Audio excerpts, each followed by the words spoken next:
Hey guys, so today I'm going to talk a little bit about perfectionism, something that I've struggled with for most of my life, and I feel like I've gotten a little better lately, but I definitely still struggle with.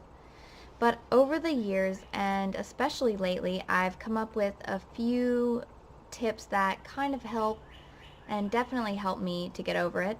So, for one, first accept that nothing will and no one will ever be perfect. It's certainly not perfect now, and no matter how much extra effort and time you put into it, it won't be. While most of us know this logically, there's always that little voice in our heads that tells us that if we just try a little bit harder, a little bit longer, spend a little bit more time, or maybe a lot more time, that it'll be perfect. This project will be perfect. I'll do perfect on that test. This paper will be perfect. But in reality, it won't be. It may be good enough, but it won't be perfect. And chances are, if you try to make it perfect, you may not finish it all. You may not even start.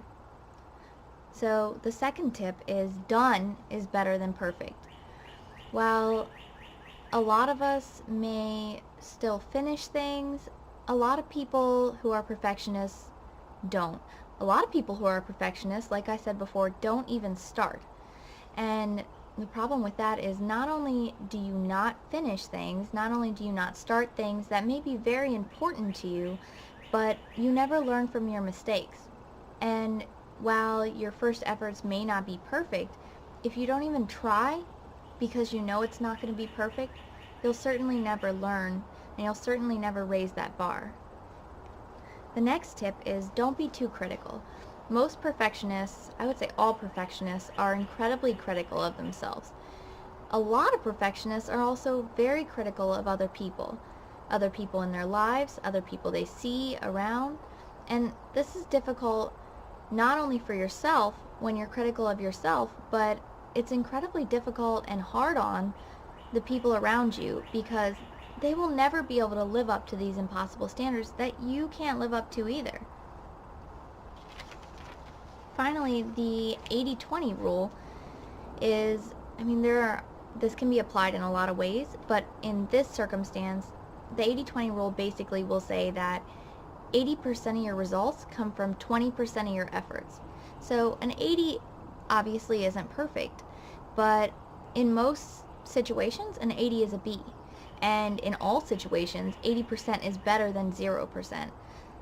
Or say 20% if you manage to get started and not finish. So if you can just get over that initial perfectionism and just get started, try your best, I say your best, but within reason. Just do it.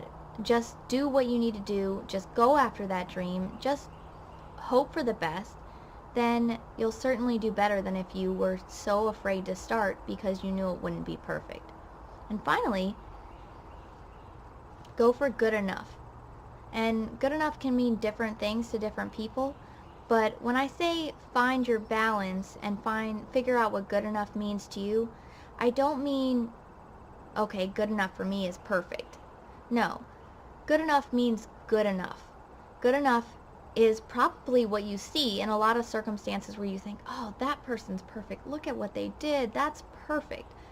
They probably just gave it their good enough. They tried and they did it and then they put it out there. They finished. And if you're too afraid to put something out there, if you're too afraid to actually try because you're afraid that it won't be perfect, or maybe you're afraid it won't be good enough, but good enough is a good place to aim for. And if you aim for that and you put out that project, you can learn from your mistakes, like I said earlier, and raise that bar for good enough. So that's all for today, and I may add another 5 tips, but thank you for watching. Have a good day.